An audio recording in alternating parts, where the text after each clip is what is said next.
welcome back to Connecting Clarkston. We're super excited to record episode 6 with a very, very, very special guest today. Oh, I'm so special. Chelsea O Brien. There's many things special about you, Chelsea, but first off... Do I like that word special? Let's say. We'll get into it. We have a whole list. But oh no! First of all, you are the most suggested guest from previous guests on our podcast to date. Yes, you're a very, very important person. Everyone wants you to come and speak and tell your story. So we're very excited to have you here too. Did you hear that? Very important person. It's special. It's special. And very special and fun sized and all the things. And fun size. I am fun size. I am sitting on a pillow. It's fun. Oh my gosh, it's so fun. Thank you for coming to chat with us. It's my pleasure. It's my pleasure. So as our podcast is called Connecting Clarkston, we like to start with how are people connected to our town. I know you weren't from here, didn't grow up here, but there's a way you ended up here, thankfully. Can you tell us about that? Sure.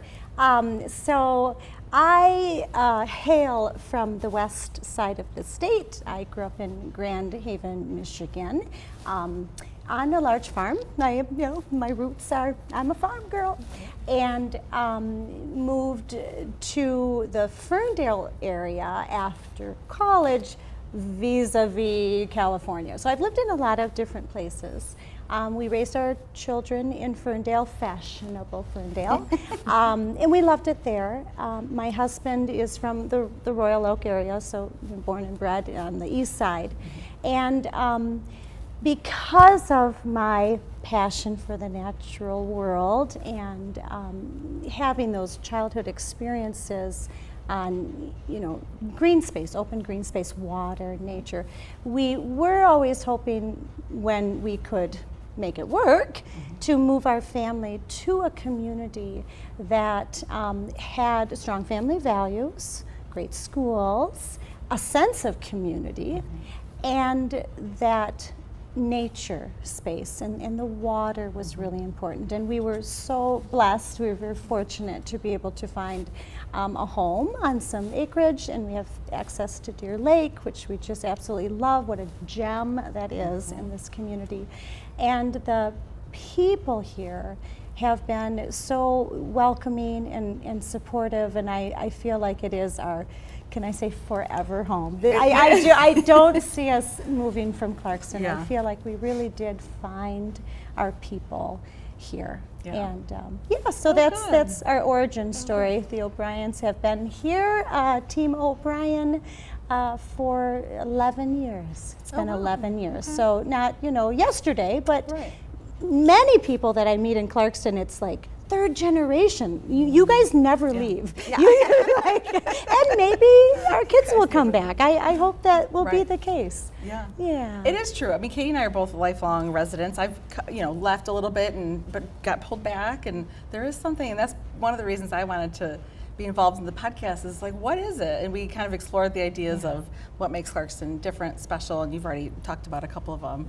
But what is making Clarkston special is the things that people bring when they come into our communities, like the Clarkston Family Farm. The Clarkston Family Farm. It's such a gem. It is such a gem, and we're so lucky that you started it. But what was, I guess I'm also curious, I know I was involved in the beginning, but you had been thinking about it for a long time. And what was the genesis? What was the inspiration for what it is now? Sure. Well, let's think back. I have a very professional background. My degree is actually in biomedical science. I have a science background. I worked in healthcare for a long time with folks with cardiac issues.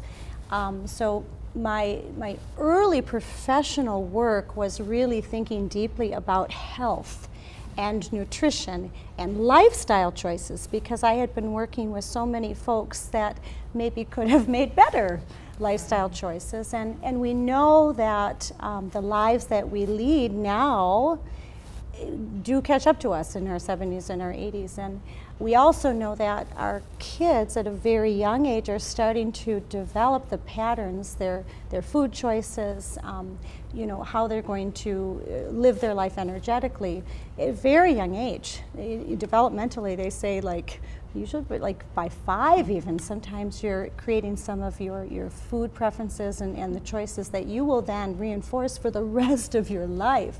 And then I became a mom. I have 3 amazing kids. I have an incredible husband, and we as a family made a choice for a variety of reasons that I would be a stay-at-home mom for a while and really invest in that part of our life, that chapter of our life.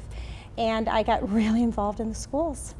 And in the Ferndale School District, I was working with a magnet program, and we had an outdoor education component of that, which I was proud to have run for almost a decade for the Ferndale schools.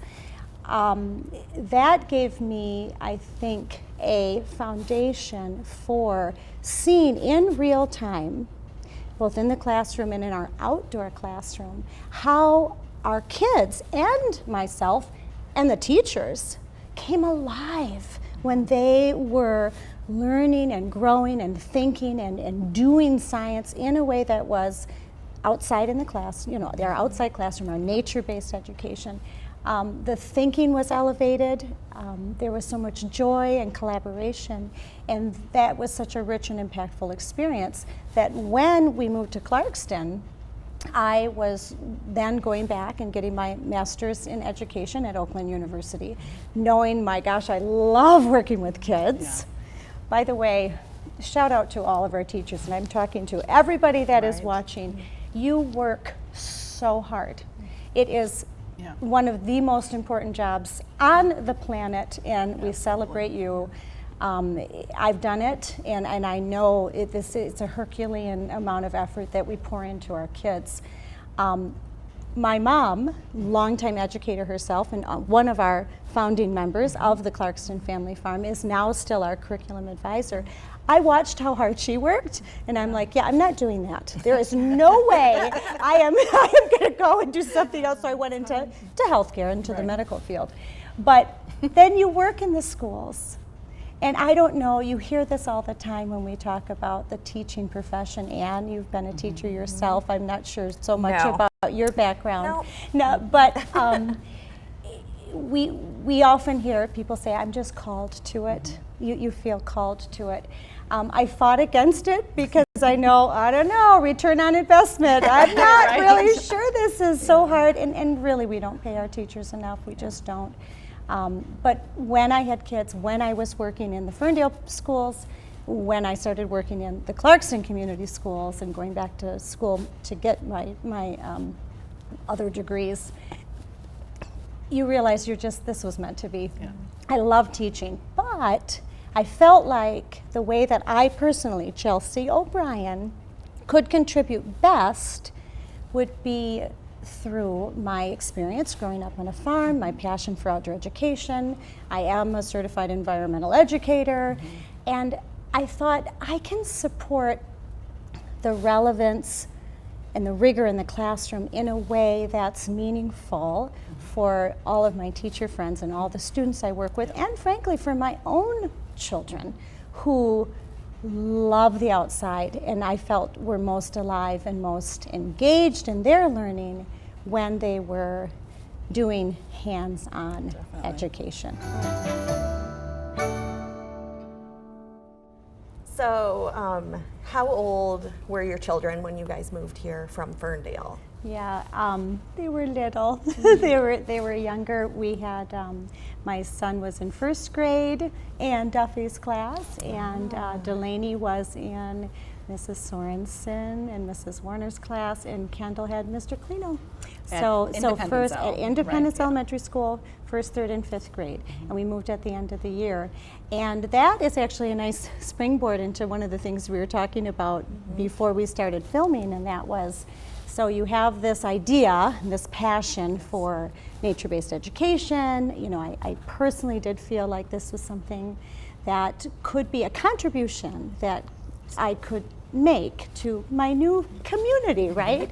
And I would drive past this really cool farmhouse and all of these barns on the corner of M15 and Hubbard, every day bringing my children to school. At the same time, I was going back to school myself and doing a lot of guest teaching within the community. I got to know the superintendent at the time, Dr. Rock, now superintendent, Dr. Sean Ryan. A lot of like-minded people, Stacy Puzio, I could go on, and Bob Brazier, wonderful. And the conversations that we would have when we started the Learning Garden, which was a outdoor classroom garden we started with children, I started with children at Independence Elementary School, was can we make this for all of the elementary schools? And can we elevate the experience, this hands-on nature-based experience for more children in Clarkston?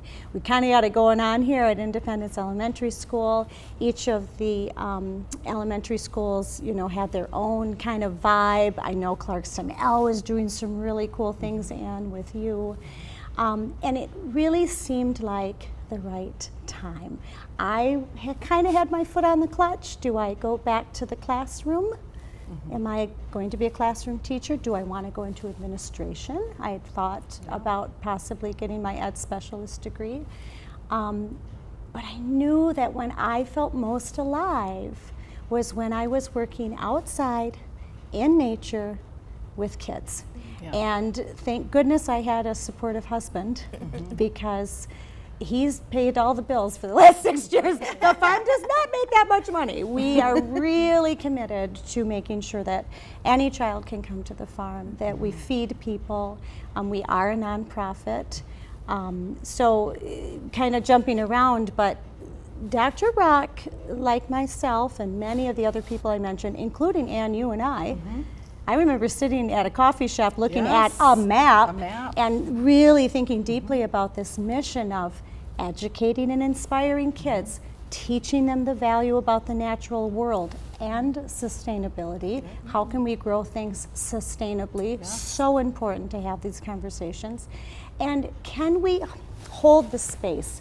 And I have to talk with my hands. Can we hold the space? Can we have a positive community gathering space? And we felt like that property that used to belong to the Bayless family, Maria and Sheldon Bayless, sold that whole property that I think is roughly 26 acres on the corner of M15 and Hubbard. They sold that to the school district in the 90s, and I can't remember exactly, 98 or something. And Independence Elementary School was built on some of that property, but that corner lot was storage for 20 years. And it just felt like it was waiting.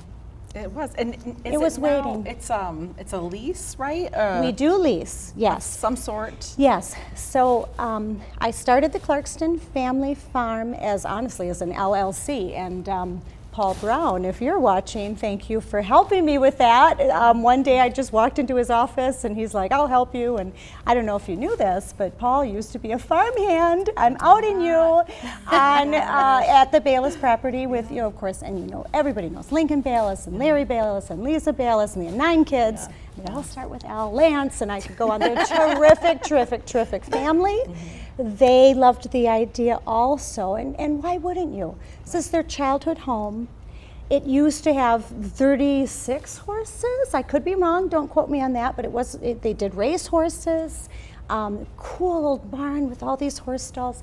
And you could just, again, I'll use that word, it was waiting for the right fit. And the Clarkston Family Farm, I think is the right fit. Absolutely. And I think that, over the last 6 years, we just celebrated our 6th year official ribbon cutting for when we established our nonprofit 501c3. So it was originally an LLC, and then we thought, no, this is a nonprofit. Right. Let's create a board. You were one of our founding members. Thank you so much for that, Anne. Brad Shires, Jeremy Berg. We had a great core group. Camilla Duarte. I could go on and name Dana Campbell. Yes. Oh, I love Dana so much. She had the idea of doing a market, which is now our Sunflower Market and Welcome Center. So I had great people. I love the phrase grassroots community effort. So many like-minded people that really cared about that mission. Let's get kids outside. Let's get them learning. Let's get them doing math, science, art, music, social studies, all of that. Can we do that in a way that's student directed, that's hands-on, and that is in nature? And then all these other fun things started happening, like let's do a free family fun day, or COVID happened.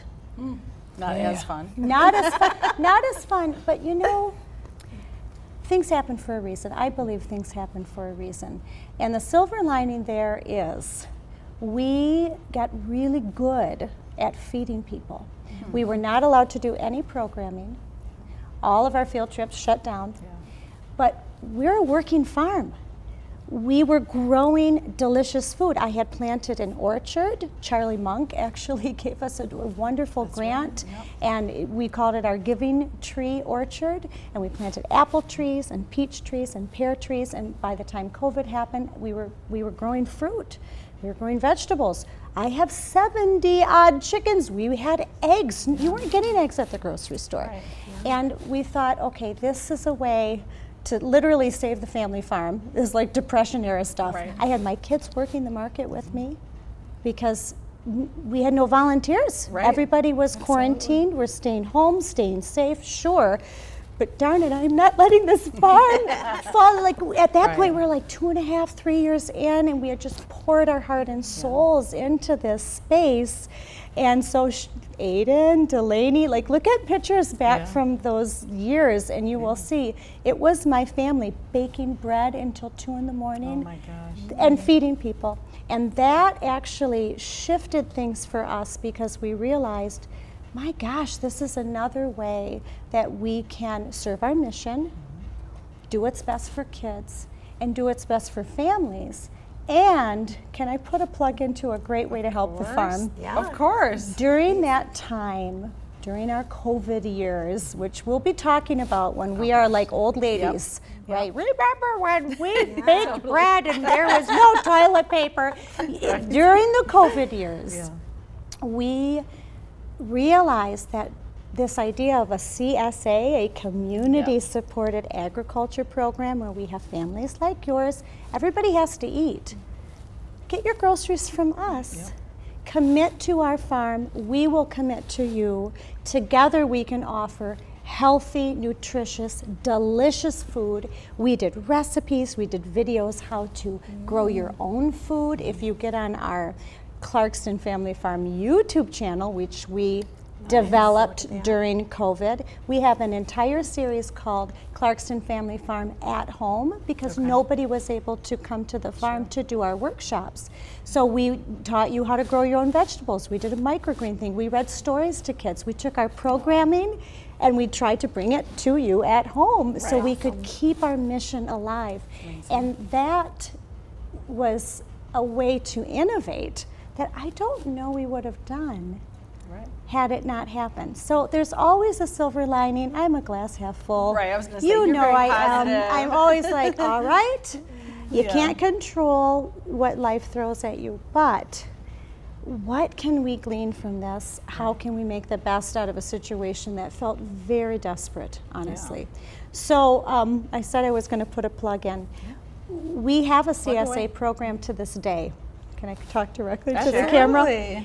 One of the best ways to help our farm, if you believe in our mission and what we do with kids, is join our CSA. You have to get your groceries anyway. You get great food, you get a value, you get recipes every week. We have a newsletter for you. We do YouTube videos on how you can prepare your fresh produce, how you can store your fresh produce, how you can grow your own. It's really become a neat way to connect families who care deeply about their own health and nutrition. And we sponsor and feed 3 families every week that are not paying for our CSA. So any money we actually earn from that goes right back to kids, and then we make sure that we are also sharing these valuable experiences and food with families with food insecurity. What months does the CSA run for? So we have a winter CSA, a spring CSA, a summer CSA, which actually starts at the end of June and runs through September, and then we have a fall CSA. And to get information, sorry, I wanted to make sure we know. So it'll all be on our website, ClarkstonFamilyFarm.com, and we also have a Facebook and an Instagram. And really, the social media is very nimble, so you can find out a lot of like what's happening today on social media. If you're not on social media, you can sign up for our newsletter. And we're open Wednesday, Thursday, Friday from 10 to 6. And we are run almost entirely by volunteers. Now that our farm has grown so much, last year we saw 10,000 kids. That's insane. It was a little insane. Did you say I was special? I think the better word was crazy. I think crazy should have been one of your descriptors. When I did the numbers, I'm like, that can't be right. But we see all of the Clarkston Community School young fives, first graders, third graders, fifth graders. We do our high school nutrition classes. We work with the Renaissance High School Life Skills Program. We run SCAMP and Sprouts Camp and Camp Wild and Wild About the Arts. And we do workshops and classes and camps. And we do a free family fun day once a month that thousands of people come to. Like, it's incredible. So I just stopped up at the farmer's market on Saturday just to like visit all the booths. And I was telling Ian, I feel like almost every booth I stopped at like somehow mentioned the farm. Like, oh, you can find your products at the farm. Oh, this about the farm. I'm really glad you brought that up. Yeah. Thank you for bringing that up. Our market does highlight the food that our students grow by kids, for kids, and that is a byproduct of our curriculum. So sometimes it's an epic fail. I'm not going to lie to you. We tried sweet corn one year. It was a total bomb. The raccoons got in. They ate it all. It was awful. Squash is really hard to grow. Like, we're learning from those things, right? Fail forward, growth mindset. That's for you, Kyle Hughes, if you want to read. I love that book. That was critical. Again, another great person who's helped us along the way. Growth mindset, great book. But because we have all of these CSA families and we want to make sure that they have a great value for contributing and partnering with us and coming once a week to get their groceries. Cook's Dairy. We have milk and ice cream and cheese and butter. We've got wonderful products from Feminine Farmer, Simply Gourmet Fresh, Redbird Farm. Redbird Farm. Redbird Farm. I love those guys. And I could go on. Shaded Bloom. You know, we really want to support local farmers. You guys, we have problem with teachers. We're not getting enough teachers. We have a problem with farmers. These are two critical professions that feed and teach. And I don't know what we're going to do if we don't get more teachers and farmers. So do we want to support our teachers and farmers? Absolutely. Way we can do that is highlight their products in our market. So so it's a great gig. It's super fun. It's so cool to see where it started too, and like how it's evolved. I also was thinking about, as you're talking about all the things that you guys did as a family during COVID and the community partners you've had, what are some of the other groups in the community that have worked to make it a success? I mean, it's a raging success. The farm is amazing. You've done it's a crazy raging success. It is thriving. And you are obviously the leader and the engine, the complete total engine and driver. And obviously we're all lucky to have you at the helm. But other community organizations have You helped could continue along the way. talking about that, by the way. Do we want to tell you, Orion, she's crazy. And she has great hair, and she looks amazing. Stop. No, I'm glad that you said that. I remember going to a conference when I went back to school, and it was like one of these inspirational speakers. And this is always stuck in my mind. As soon as you can think that you can do it all on your own, guess what? You are doing this all on your own.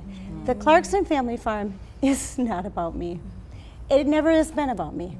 It's something I have felt passionate about. I have been honored and privileged to carry that torch, to hold that space for people, to make the connections. I do love it. We've sacrificed a lot as the family. I'm so proud of what we've built.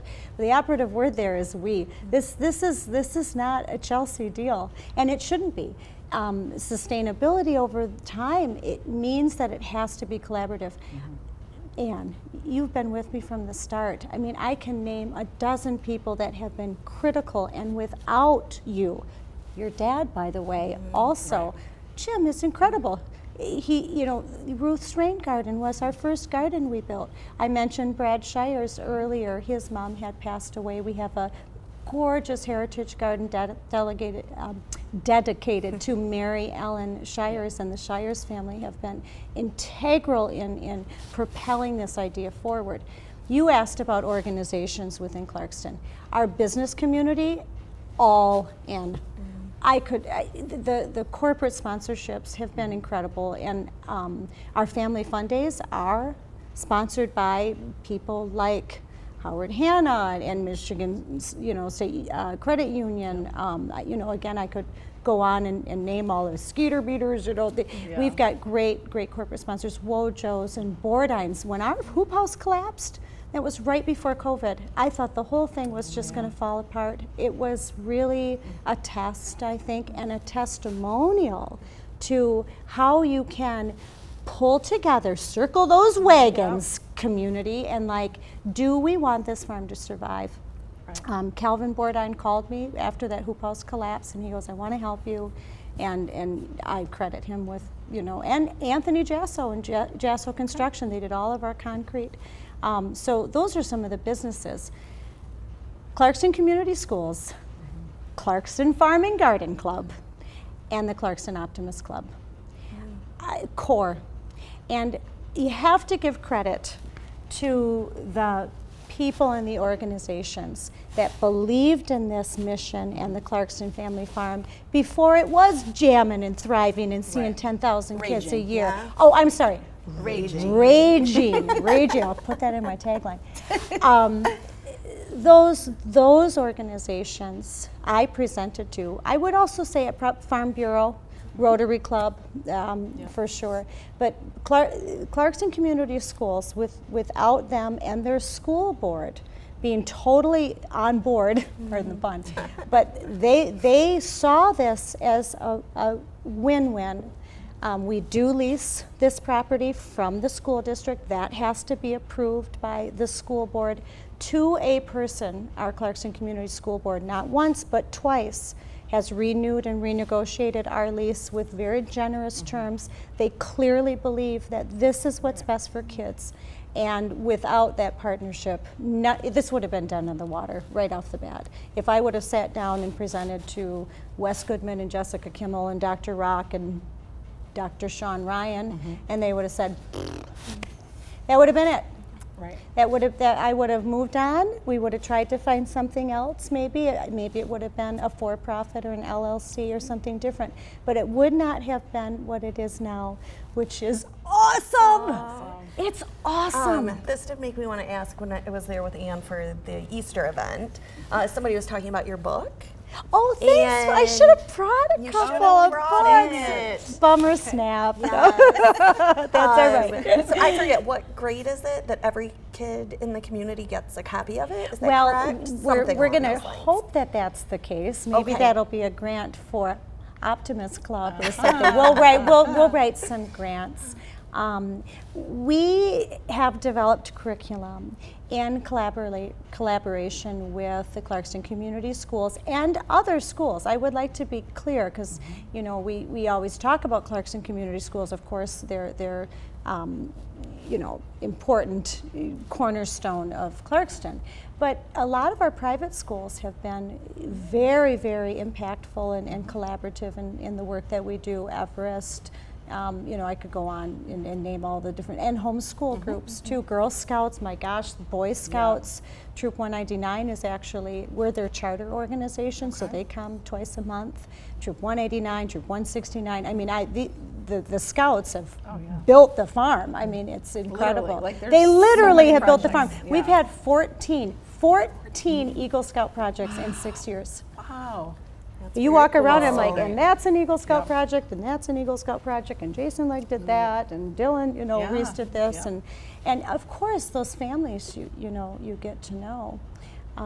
It's so special. It really special. is. Grassroots community effort by kids for kids. It's really been a huge success. You think about like where you started. Well, you started your family in Ferndale, moved up here because of all the things you mentioned before. But when you're talking just now, as you're talking about all the groups and people that have been involved in the last 6 years, to me it just speaks so volumes to the community that we live in. Agreed. And you said this is your forever home. I feel like, you know, there's a reason that people like it here. And so I'm actually thinking about the future of the farm, and I was going to ask you, what do you see 5 years from now for the farm? How is it changing in your mind? Or do you always have ideas. I know this. You always have ideas. Don't get in my head, Ann. It's a little scary in there.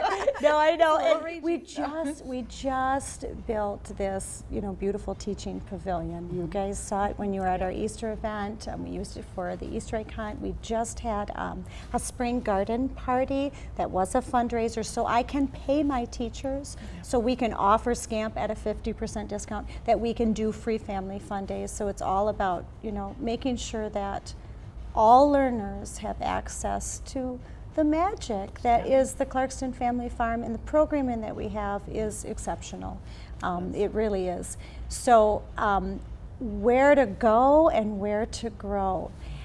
I am really like almost surprised myself to see the transformation of the physical property itself in 6 years is nothing. And if you take out those 2 years of COVID where there was not a lot that we could really do,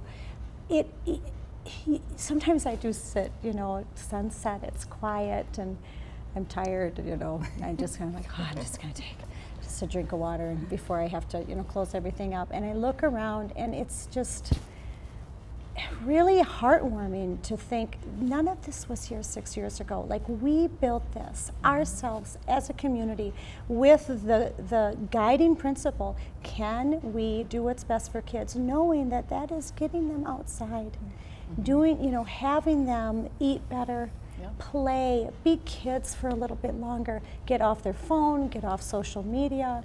It's just, it really has been a real point of pride.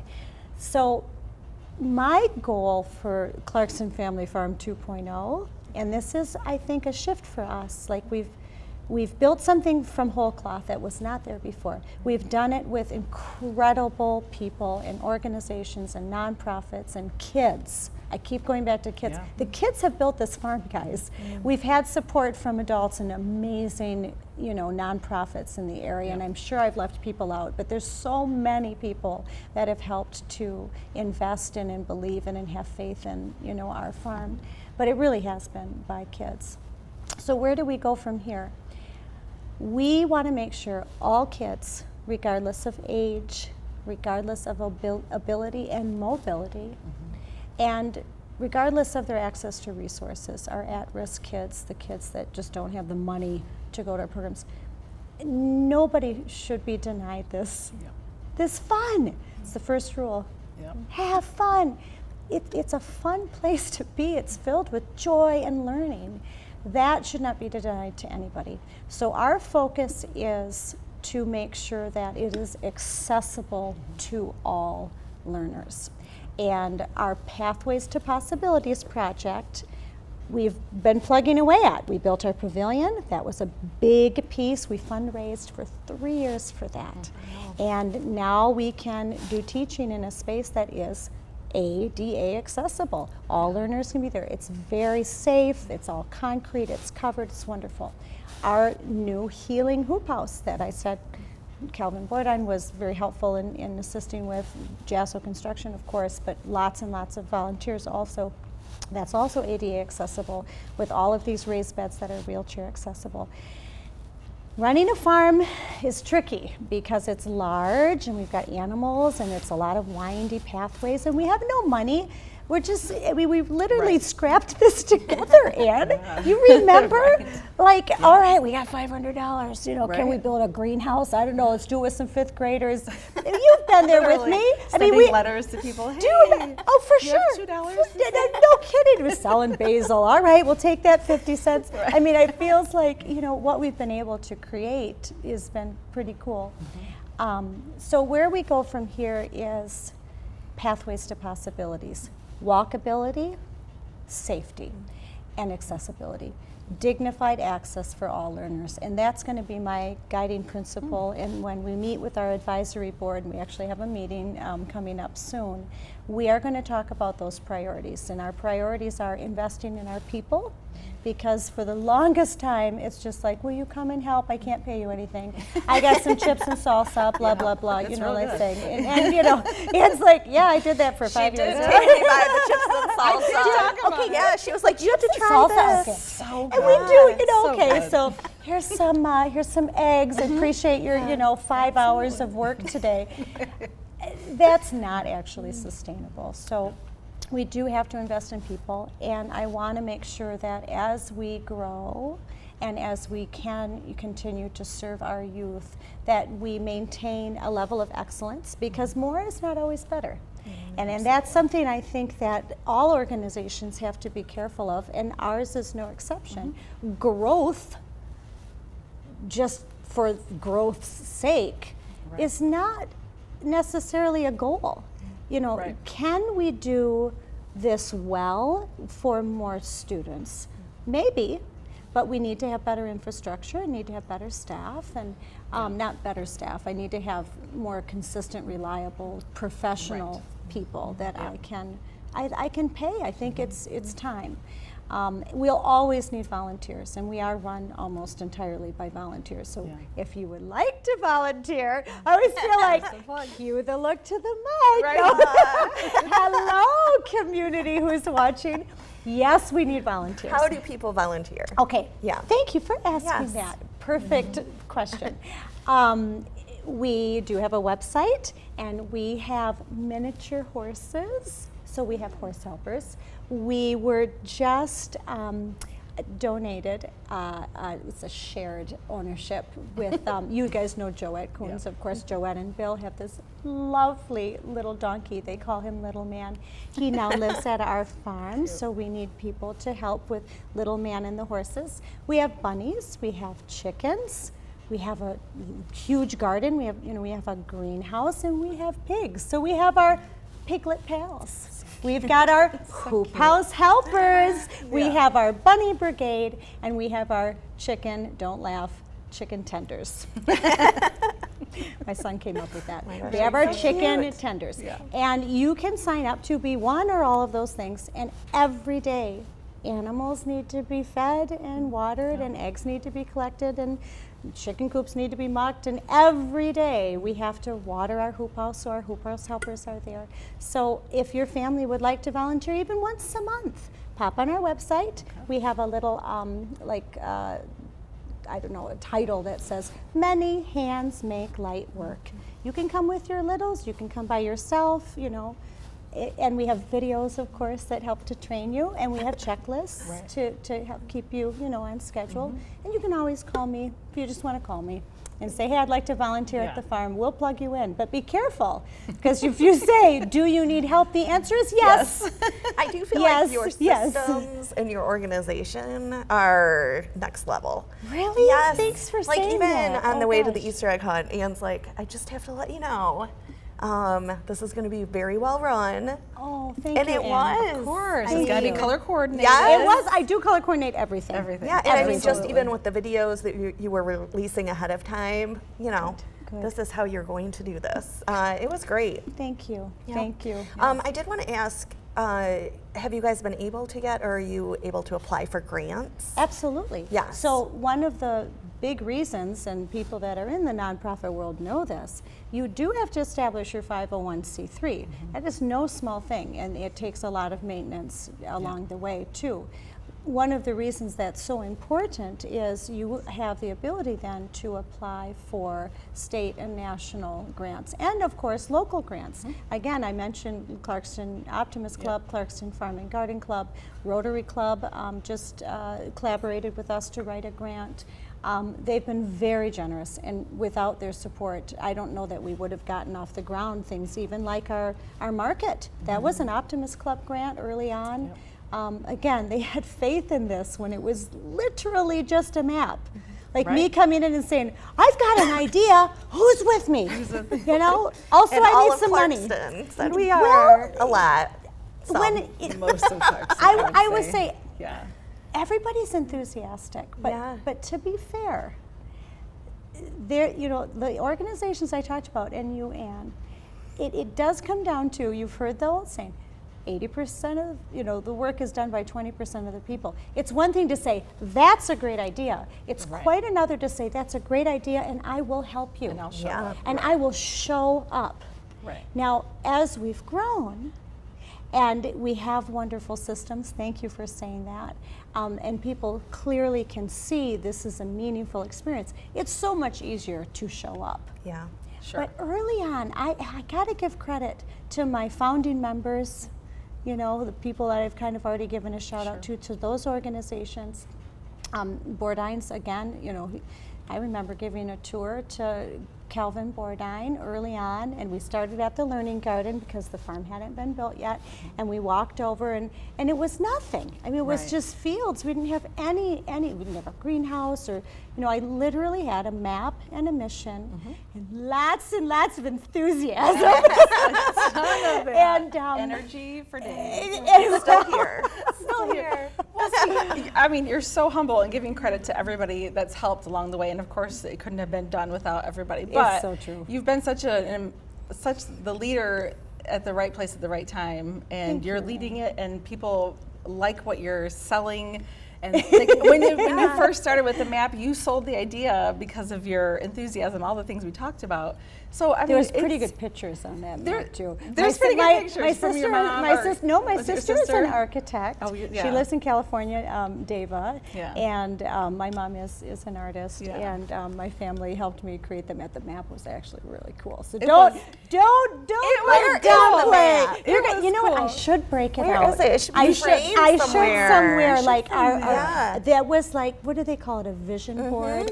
And Oh like, my this gosh, is the our original. This is our vision board. The original vision board. Well, what I was getting at, I have a little that I'm getting to. Is Okay, that let's you're do it. such a fantastic leader, and people want to follow you, and you have great ideas, and you're inspired, and all these things. So this might be a topic for the next podcast. Can I come here every week This for is- positive affirmations? I'm This so should be excited called, to see where this should is be called going. Positive Affirmations by Ann. That's Are right. you feeling down? Are you Come feeling visit. Your a hair is little bit? beautiful. Come and sit at our Connecting Clarkston, and I will make you feel better about yourself. That's right. We'll give I'll you a be here booster next week pillow. Wednesday. Booster pillow. Just fun-sized people only. I want a minimum of 5 compliments before I come to this show. done. Okay. Easy. You make All it right. easy. What are you saying? So Is there an I'm ask getting in to here? there's an Is there an ask. It's not really an Oh, ask no. for not to answer right now, but in the future, I've said this to you before. Where are we going? Are we going to run for office? Because people want to follow you there too. You have amazing leadership skills, great ideas, so community oriented. I'm saying this could be a podcast for another, a topic for another podcast. When you announce a run. But if your you would like candidacy. to announce it here right now, we're ready. That's so funny.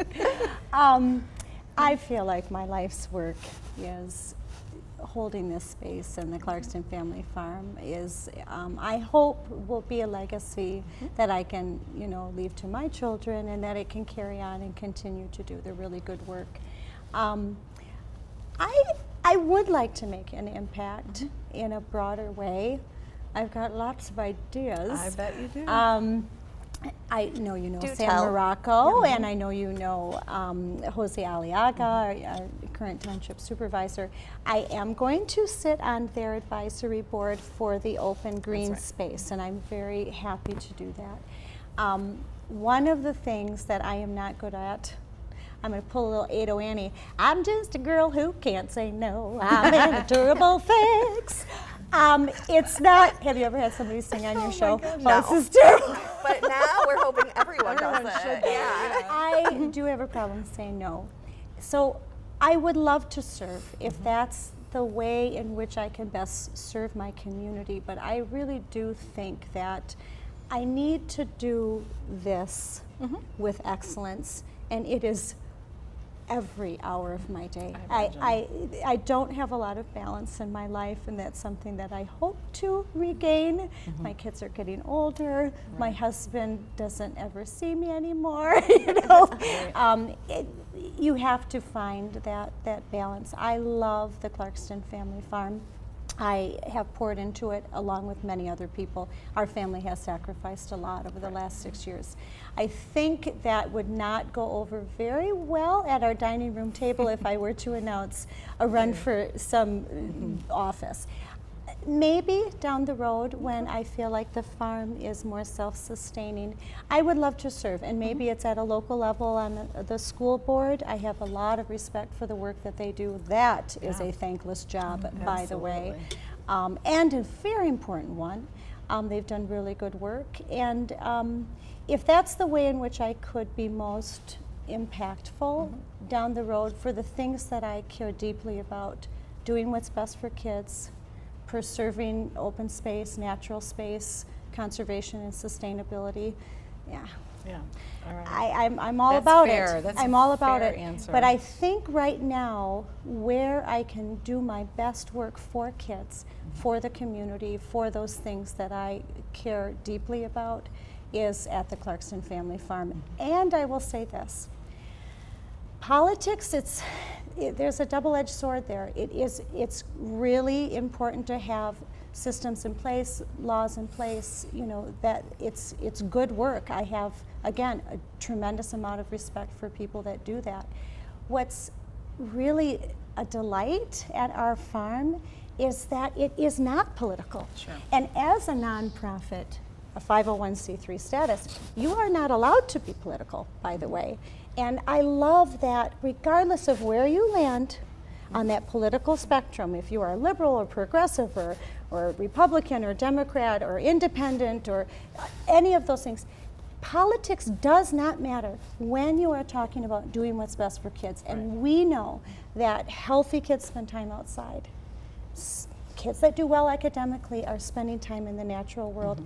Happy kids, that social emotional health. We don't have time to talk about that here, but that is one of my drivers for starting the farm. Kids are not well mentally and emotionally right now. There is so much that they are holding, and I want the farm to be a safe place for everybody. And that includes for the families that don't want to talk about politics. We can all agree that the farm is good for kids. The farm is good for families. It is a common ground, and I love that it's that safe place. Amazing. Yep, I agree. So that's my long and short answer. Ask me in a couple of years. Will do. We've taken up so much of your time, and we appreciate thank you more than you know. It's been an honor to be here. I would talk all day If you want to long. come every week, I will have more compliments. I want at the a ready. minimum of 5 compliments. Minimum 5, if you got can. it. It's so easy. You make it easy. But before you Positive vibes, positive vibes. I love it. And you're the best. And you have been just a sweetie. It's been fun getting to know you. Before you leave, we always like to ask our guests Here we if go. they could recommend who our next guest should be. I mean, you don't have to pick one person, one or two, or whatever you're, thinking of. Yeah, well, I'm thinking that maybe you've already had some of these people on here. I've been throwing out so many cool names. I hope that I've been giving shout outs. I think you should get Calvin Bordine on here. I was just talking to him at Jackson's lacrosse game, and I was saying you were coming on. Can I break up Cal for a minute? Yeah. I told you that story, and I remember exactly where I was. I remember like trying to hold back tears, and he's like, I just need to know what we need to make this right. And I'm like, we don't have the money, and it's all falling apart. And he goes, let's just take that aside. We're not going to talk about that. How do we want this to be so it doesn't collapse again? And this is what I think you should do. And he took the time and he made it happen. And he just don't put up a sign. I don't need Bordine splashed around. He did not want the credit. Now here I am bragging up about him. He's probably going to say, why did you say that? Now I've got to be on their show. I think he's going to be super excited about it. Calvin Bordine, and Bordine's does so much. Joe Wojciechowski, I have to say in that same breath, Wojo's is also an incredible guy, and he gives so much. We just had the Spring Garden Club. truckloads of flowers Wow. he donated. I was like, Joe, I just thought maybe you had a couple extra hanging baskets since I was over here. But, you know, so we talked earlier, Paul Angelini. He's a really interesting person. And Brandon Still. If you haven't had Brandon on, He's on our list too. Brandon comes to the farm with his now 2 children every Tuesday, and sometimes Grandma brings them on Good to Wednesday. know. Every Tuesday, if you want to ask him in person, Right. you probably could, you know, just show up. Of course, Oh, he's you're gonna watch this, and he's gonna be like, "Oh, thanks a lot, Chelsea." No, Brandon has such a great vibe. Really calm, really warm, cares deeply, deeply about community. He's got some really neat things going on in downtown. I would say those would be my picks. Right Thank now. you. You're very, very welcome. That's, some of those were on our list and some weren't, which is Yes. fantastic. Okay. So Yeah. thank you. Yes. Well, gosh, 100%, 100,000% thank you for coming You're to welcome. spend time with us. We You're appreciate you welcome. and we love you, and we'll see you again Next next week. Wednesday. Yep. Yeah. Next Wednesday for my positive For your affirmation of the week. Yes, All right. exactly. Well, can we do a ticket? Yes, you can. Should we do it with a cheer? Can Yeah. we do it? Yes, let's Yes. do it. We're So, on. yeah. You say 1, 2, 3. 1, 2, 3. 3. Dig it! Camera we're looking at.